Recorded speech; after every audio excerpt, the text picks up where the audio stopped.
გამარჯობა პოლონეთის საზოგადოებრივი ტელევიზიის საერთაშორისო მაუწყებლობიდან მოგესალმებათ VT საქართველოს ნიუსის გუნდი და მე ჟურნალისტი ნათია კობერიძე. რუსეთის პატრიარქს დაასანქცირებენ. ფაშინიანი საქართველოს და ევროკავშირის ურთიერთობებზე წუხს და რას ფიქრობს ამ და სხვა მნიშვნელოვან ამბებზე პოლიტიკოსი გია ჯაფარიძე. გიამბობთ ვარშავის სტუდიიდან. რუსეთის პატრიარქის კირილის დასანქცირების განხილვა დაიწყო დღეს ბრიუსელში. ევროკავშირის ელჩება რუსეთის წინააღმდეგ ახალი ეგრეთ წოდებული მინი სანქციების პაკეტის განხილვაში ჩართეს პოლიტიკურად ერთ-ერთი ყველაზე მნიშვნელოვანი და სიმბოლური გადაწყვეტილება მოსკოვის და სრულად რუსეთის პატრიარქ კირილის დასანქცირების შესახებ. ევროკავშირი პატრიარქ კირილის სანქცირებას ჯერ კიდევ 2022 წლიდან ცდილობდა, თუმცა პროცესი უნგრეთმა ვიქტორ ორბანის მმართველობისას დაბლოკა. უნგრეთის ახალი ხელისუფლება აღარ აპირებს ვეტოს გამოყენებას. პატრიარქი კირილი სანქცირდება უკრაინის წინააღმდეგ რუსეთის სამხედრო აგრესიის იდეოლოგიზებული მხარდაჭერისთვის.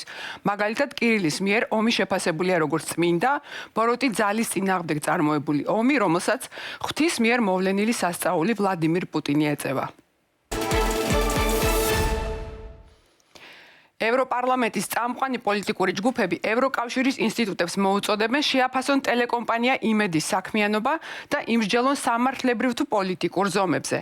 განცხადებაში ნათქვამია, რომ საერთაშორისო ორგანიზაციების, მათ შორის EUTOS მოსკოვის მექანიზმის და ევროკომისიის 2025 წლის ანგარიშის მიხედვით, საქართველოში ანტიევროპული დეზინფორმაცია და დემოკრატიულ აქტორებზე კოორდინირებული შეტევები სისტემურ ხასიათს ატარებს.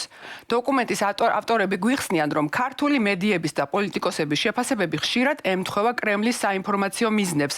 წარმოაჩინონ ევროკავშირი როგორც საქართველოს სუვერენიტეტის საფრთხე და დაუკავშირონ ევროპული ინტეგრაცია ქვეყანაში არეულობას.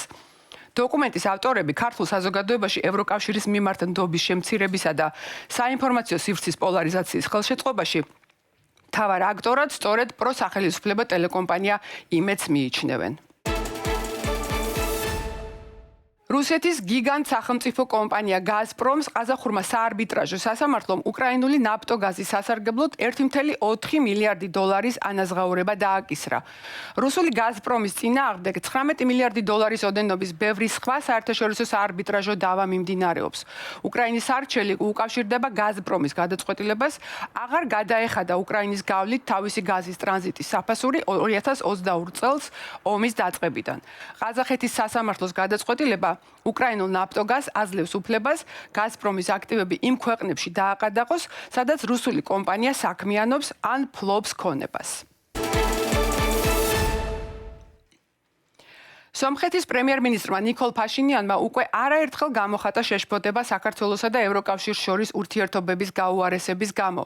არმენ პრესში ბრიფინგისას ფაშინიანმა ხაზი გაუსვა საქართველოს საკვანძო როლს სომხეთსა და ევროკავშირს შორის ურთიერთობებში. ფაშინიანის წუხილი უკავშირდება ევროკავშირის და საქართველოს ბოლო დროს გაუარესებულ ურთიერთობებს, როდესაც ევროკავშირი ანტიდემოკრატიულ ნაბიჯებს საყვედურობს ოფიციალურ თბილისს. ქართული ოცნება კი ევროკავშირის სუვერენიტეტის ხელყოფას ედავება. რაც შეეხება საქართველოს, მე მკაფიოდ განვაცხადე, რომ საქართველოს ძალიან მნიშვნელოვან და საკვანძო როლს ასრულებს სომხეთ-ევროკავშირის ურთიერთობებში და ჩვენ ძალიან შეშფოთებულები ვართ არსებული ვითარებით. ფიქრობ, რომ ეს სიტუაცია საჭიროებს მოგვარებას. სომხეთის ურთიერთობები საქართველოსთან არ არის დაკავშირებული რომელიმე მესამე მხარესთან ურთიერთობებზე. ბუნებრივია, ეს ურთიერთობები არის სტრატეგიული, გრძელვადიანი, ისტორიული, ძმური და ასეთადვე დარჩება მომავალშიც. უბრალოდ სხვა სცენარი ვერ იარსებებს. თითქოს ომი უკრაინის არჩევანია, ასეთი პროპაგანდით გამოვიდა ქართული ოცნება 2024 წლის არჩევნებზე. დანგრეული უკრაინისა და მშვიდობიანი თბილისის დაპირისპირებული კადრები მაშინ ძალიან უხერხული სანახავი იყო ბევრი ადამიანისთვის. თუმცა თბილისსა და კიევს შორის ურთიერთობების კრიზისი ამ ბანერებით არ ამოწურულა. რუსეთის თავდასხმამ ორი ქვეყანა ძალიან დააშორა ერთმანეთს. მიუხედავად იმისა, რომ ფორმალურ დონეზე თბილისი უკრაინას მაინც უჭერს მხარს. ჩვენი კორესპონდენტის თიკო ერაძის ანალიზი.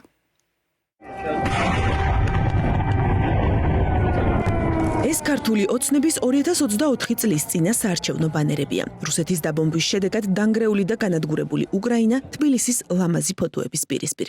თუმცა ქართულ-უკრაინული ურთიერთობების გაფუჭება ამ ბანერებით არ დაწყებულა და ის უკრაინაში რუსეთის ომის დაწყებიდან იღებს სათავეს. უკრაინის დედაქალაქი იბომბება და ამის შემჭერებელი დღეს ხედავთ, რომ არავინ არ არის. ეკონომიკური პროგნოზი. 45%-იანი ვარდნა არის, პრაქტიკულად 90-იან წლებს უბრუნდება დაახლოებით უკრაინა. ერთი ჩვეულებრივი ვიგინდა რა, პირდაპირ გეტყვით, რომელიც შემთხვევით მოხდა ხელისუფლებაში. შეეხება პოდოლიაკს, მე მაგალითად სიტყვა ვიგინდა რა შეიძლება არ მეთქვას, მაგრამ არის უნამუსო ადამიანი. უკრაინის ხელისუფლების ეს წარმომადგენლები არიან პირდაპირ პროვოკატორები. მსგავსი რიტორიკის პარალელურად ფორმალურ ნაწილში ქართული ოცნება ცდილობდა უკრაინის მხარდამჭერად წარმოეჩინა თავი. უგზავნიდა გენერატორებს და მხარს უჭერდა ზოგიერთ რეზოლუციას, თუმცა არასდროს უსურვებდა ომში გამარჯვებას. მეტანარატივს ხوارცელებდნენ, რომ თქვათ კიევს აიღებენ, ძალიან მალე თქვათ უკრაინა გამოიფიტება, არაფერი საშველი არ არის და ეს იყო ზუსტად ივანიშვილის მოლოდინი, ხო? მე დარწმუნებული ვარ, ის ამას ფიქრობდა, რომ რუსეთი დაამარცხებს, გადაყლაპავს უკრაინას და მან რა თქმა უნდა თავისი ინტერესების გამო და ზუსტად აი ამ რუსული გავლენების გაძლიერების გამო აირჩია ეს რუსული მხარე. ომში მყოფი ქვეყნის ხელისუფლების მიმართ წლების განმავლობაში გამოთქმული ეპითეტების უკანწაღებას, როგორც ჩანს, არც ახლა აპირებენ. როცა ზელენსკისა და კობახიძის შეხვედრის შემდეგ ურთიერთობების გადატვირთვის მოლოდინი გაჩნდა. ყველა ჩვენი განცხადება ნაკარნახევიდან განპირობებული არის საქართველოს ეროვნული ინტერესებიდან და ყველა ჩვენი განცხადება იყო რიგ შემთხვევაში ასევე რეაქცია იმ მტრულ თავდასხმებზე. ჩვენ არაფერი არ გაგუფუჭებია და არ დაგუშავებია უკრაინის მიმართ, განსხვავებით მათგან. როგორც ჩანს, ანუ თავად მათი მხრიდან არის რაღაც მათ მიერ გადადგმული რიგი არაკორექტული ნაბიჯების გადახედვა და როგორც ხედავდით, რაღაც გარკვეული მცდელობა იყო და კონტაქტი აღდგა. კონტაქტი ნამდვილად აღდგა, თუმცა საკითხავია, რისი მანიშნებელია ეს კონტაქტი და რა შედეგები შეიძლება მოჰყვეს მას. უნდა განვიხილოთ მხოლოდ და მხოლოდ უკრაინის ძალიან ძლიერი პოზიციიდან, ხო? ანუ გეოპოლიტიკურად ბევრი რამე შეიცვალა. პირველ რიგში შეიცვალა ის, რომ უკრაინას ფრონტზე აქვს ძალიან მნიშვნელოვანი წინსვლა. შეიცვალა ის, რომ უკრაინის ტექნოლოგიური წინსვლა არის იმდენად უკვე შესამჩნევი, რომ ამას თვითონ რუსებიც ვერ უარყოფენ. უკრაინის პრეზიდენტისა და კობახიძის შეხვედრას ოცნება ზელენსკის ინიციატივად ნათლავს. ანალიტიკოსები ამბობენ, რომ მსგავსი შეხვედრების შემთხვევით და დაუგეგმავად არ ხდება. მე ვფიქრობ, რომ ეს იმ სახის გადაწყვეტილება იყო, რომელსაც დამოუკიდებლად ბატონი ირაკლი ნამდვილად ვერ მიიღებდა. ამიტომ მან თუ ადრე არ იყოს ეს შეთანხმებული თავიდანვე ამის თეორიული შესაძლებლობა, რასაც შესაძლებელია, იმიტომ რომ ამისთან შეხვედრების დაგეგმვის დროს დიპლომატიური არხებით მხარეები ერთმანეთს აცნობებენ ამ ასე ვთქვათ ამის შესახებ. მაგრამ თუ არ იყო, მაშინ ალბათ განხორციელდა ზარი თბილისში და შესაბამისი დასტური ბატონმა ირაკლი კობახიძემ ამ შეხვედრაზე მიიღო. შეხვედრა შედგა და ის რომ შემთხვევითი არ ყოფილა, ამას შემდგომში მაკა ბოჭორიშვილის მის უკრაინელ კოლეგასთან დაგეგმილი შეხვედრაც ადასტურებს. საკითხავი ახლა ის არის, ნიშნავს თუ არა ეს შეხვედრები მხოლოდ დიპლომატიური კომუნიკაციის აღდგენას, თუ თბილისსა და კიევს შორის ურთიერთობების ახალ ეტაპს ჩაუყრის საფუძველს. რა ხდება საქართველოსა და მის პარტნიორებს შორის, ვკითხოთ ამის შესახებ პოლიტიკოს და საქართველოს უნივერსიტეტის პროფესორს გია ჯაფარიძეს. გია, მოგესალმებით და ძალიან მიხარია, რომ ჩართვის დრო აღმოგაჩნდათ. ვიცი, რომ სერიოზული ღონისძიებაა თქვენს უნივერსიტეტში.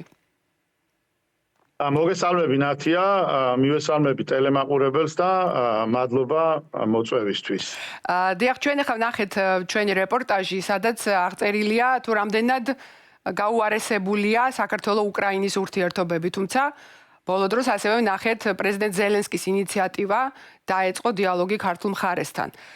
როგორ ფიქრობთ, რას უნდა ველოდოთ, რა არის უკრაინული მხარის მოტივი და რას თავარია, რას უნდა ველოდოთ ქართული მხარისგან, როგორ ნაბიჯებს გადადგამს ის? კი ბატონო, პირველ რიგში დავიწყებ იმით, რომ ჯერჯერობით რასაც ხედავთ, ეს არის სავარაუდოდ პროცესის დასაწყისი, თუმცა არ ვიცით ეს პროცესი როგორ განვითარდება.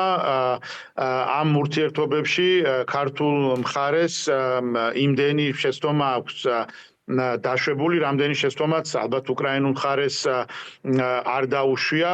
ქართული ოცნება პირდაპირ ამ ომზე ახდენდა კაპიტალიზაციას და მე მგონია, რომ ეს პროცესი საკმაოდ რთულად წარიმართება. მეორე რაც მინდა ვთქვა, ახლა ქართული მხარის რეაქცია როგორიც იქნება, მე მგონი უკვე ვიხილეთ ჩვენ ეს რეაქცია. ცხადია, ქართული ოცნება დაინტერესებული იქნება, რომ ეს ურთიერთობები აღდგეს, დაინტერესებული იქნება როგორც შიდა პოლიტიკური მოხმარებისთვის, ასე საგარეო პოლიტიკური მოხმარებისთვის, ვინ შეიძლება იყოს უკრაინაზე უკეთესი და ბუნებრივი შუამავალი იმავე ვთქვათ ევროპის კავშირთან ან თუნდაც ამერიკის შეერთებულ შტატებთან. უკრაინა დღეს სრულიად სხვა სახელმწიფოა, მიუხედავად იმისა, რომ ის არ არის დღეს ევროპის კავშირის ან ნატოს წევრი სახელმწიფო, მას აქვს თავისი ადგილი იმ მაგიდასთან, სადაც ევროპის კავშირის წევრი სახელმწიფოები სხედან და თუ ქართულ ოცნებას აქვს მცდელობები, რომ ევროპის კავშირთან რაღაცნაირად ურთიერთობები აღადგინოს, ხო, ასეთ შემთხვევაში ცხადია უკრაინა იქნებოდა საუკეთესო შუამავალი. თავად პრეზიდენტ ზელენსკის мотиваცია რა არის? გია, როგორ ფიქრობთ, აქვე ჩავმინდა, რომ დავაზუსტოთ, ანუ ქართულ მხარეს ყველა იმ მოცემულობიდან გამომდინარე, იმ განცხადებებიდან, ქმედებებიდან გამომდინარე, რასაც ბოლო რამდენიმე წელია ვხედავთ, შეიძლება კიდევ ჰქონდეს ევროკავშირთან დაახლოების მოტივი, როგორ ფიქრობთ? დაახლოების სურვილი არ აქვს, უბრალოდ აქვს სურვილი, რომ გამოვიდნენ იმ საერთაშორისო იზოლაციიდან, რომელიც საერთაშორისო იზოლაციაშიც ქართულმა ოცნებამ მოაქცია საქართველოს. და ეს საერთაშორისო იზოლაცია უკვე აისახება საქართველოს მოქალაქეების ყოველდღიურ ცხოვრებაზე. გაზრდილი ფასები მათ შორის არის ამ იზოლაციისგან გამოწვეული. ქართულ ოცნებას ამავდროულად კიდევ ეშინია ახალი სანქციების და ევროპის კავშირის მხრიდან ახალი ნაბიჯების ქართული ოცნების აი ერთი მუჭა ოლიგარქების წინააღმდეგ. შესაბამისად, მათ ინტერესში არის, რომ რაღაცა სახით ევროპის კავშირთან ურთიერთობა აღდგეს. სულ მცირე აღარ იყოს ახალი სანქციები მათ მიმართ. ეს ინტერესი ქართულ ოცნებას ექნება. დაახლოების ინტერესი მე ნაკლებად გონია, რომ გქონდეთ. აი მესამე რაც მინდოდა მეთქვა, რა არის ამ შემთხვევაში უკრაინის ინტერესი, ამასთან დაკავშირებით ძალიან ბევრს ვფიქრობ, ბევრი სპეკულაცია შეიძლება ეხლა ამასთან დაკავშირებით ვთქვათ, ყველაზე უფრო როგორ გითხრათ, ყველაზე უფრო სოლიდური არგუმენტებით გამყარებული ჯერჯერობით მეჩვენება უკრაინის მხრიდან იმის მცდელობა, რომ აღადგინოს ის არაფორმალური ტროიკა, რომელიც წლების განმავლობაში არსებობდა საქართველოს, მოლდოვის და უკრაინის სახით. ეს არაფორმალური ტროიკა უკრაინასაც სჭირდება, გამომდინარე იქიდან, რომ ომის დასრულების შემდეგ უკრაინას ექნება სულ სხვა გეოპოლიტიკური ნიშა თანამედროვე საერთაშორისო ურთიერთობათა სისტემაში, მას სულ სხვა როლი ექნება იმავე შავ ზღვაზე და მას სულ სხვა გეოეკონომიკური და გეოსტრატეგიული მნიშვნელობა ექნება ომის შემდგომ. მე ახლა რაც არ უნდა გავაჟღერო, ეს იქნება მხოლოდ სპეკულაცია, მე რამდენადაც ვიცი, რაც მე ვიცი თქვა ჩემი ევროპელი კოლეგებისგან, მათაც არ აქვს ბევრი ინფორმაცია უკრაინელებისგან თუ კონკრეტულად რამ განაპირობა აი ეს ინიციატივა, თუ ეს ინიციატივა მართლა მოდის უკრაინის მხრიდან. დიახ, შესაძლებელია, რომ მართლაც არ იყოს ეს უკრაინის ინიციატივა, არსებობს ასეთი მოსაზრება, თუმცა აი ნიკოლ ფაშინიანის პოზიცია და დამოკიდებულება, რომ როგორმე მოახდინოს გავლენა და მოუწოდოს მხარეებს ვითარების ნორმალიზებისკენ, აშკარა უკვე ბევრჯერ მოვისმინეთ და ეს არის, ასე ვთქვათ, ძალიან მყარი პოზიცია სომხური მხარის. სომხეთს, უკრაინას, მოლდოვას, ანუ საქართველოს პარტნიორებს სურთ, რომ საქართველოს შეცვალოს დამოკიდებულება ევროკავშირისადმი. რაღაცნაირად მხარეები მოგვარდნენ. როგორ ფიქრობთ, რა უნდა მოხდეს იმისთვის, რომ საქართველოს ეს ნაბიჯი გადადგას? რა უნდა მოხდეს იმისთვის, რომ საქართველოს ეს ნაბიჯი გადადგას, მე მგონია, რომ ამისთვის უნდა შეიცვალოს საქართველოში ხელისუფლება, იმიტომ რომ მე არ მჯერა, რომ ქართული ოცნება არის მზად უკან დაიხიოს და ქართული ოცნების ინტერესებში არის, რომ საქართველო გახდეს ევროპის კავშირის წევრი. თუ საქართველო გახდება ევროპის კავშირის წევრი, მაშინ ქართული ოცნება ვერ გააგრძელებს საქართველოს მოქალაქეთა აბსოლუტური უმრავლესობის დაცვას ვერ გააგრძელებს იმ არნახულ კორუფციას, რომელშიც არის დღეს საქართველოს ჩაფლული, ვერ გააგრძელებს რუსეთის მოკავშირეობას, ვერ გააგრძელებს იმ ქმედებებს, რომელსაც უახლოეს წარსულში ჰქონდა ადგილი, როდესაც ახერხებდა ქართული ოცნება ორს კამზე ჯდომას, ვერ მოახერხებს ევროპის კავშირის და სხვა საერთაშორისო პარტნიორების მოტყუებას. ამიტომ მე არ მგონია, რომ ქართული ოცნების პირობებში ეს არის შესაძლებელი, საქართველოს რომ შეცვალოს პოზიცია, რომ საქართველოს დაუბრუნდეს ევროპულ გზას, მგონია, რომ საჭირო არის საქართველოში ხელისუფლების ცვლილება, მშვიდობიანი გზით ხელისუფლების ცვლილება არჩევნების გზით, მაგრამ ამისთვის უნდა შეიქმნა შესაბამისი პირობები, შესაბამისი წინაპირობები. ეხლა რა შეეხება თუ შეიძლება მითხარით, როგორ ფიქრობთ, რატომ ეპატარავება მაინც თვალში ევროკავშირი ქართულ ოცნებას? ის რა ქართულ ოცნებას ასეთი ძალიან წარმატებული პრაქტიკა ჰქონდა ევროპის კავშირთან წლების განმავლობაში. ევროპის კავშირს ისინი თავს აჩვენებდნენ როგორც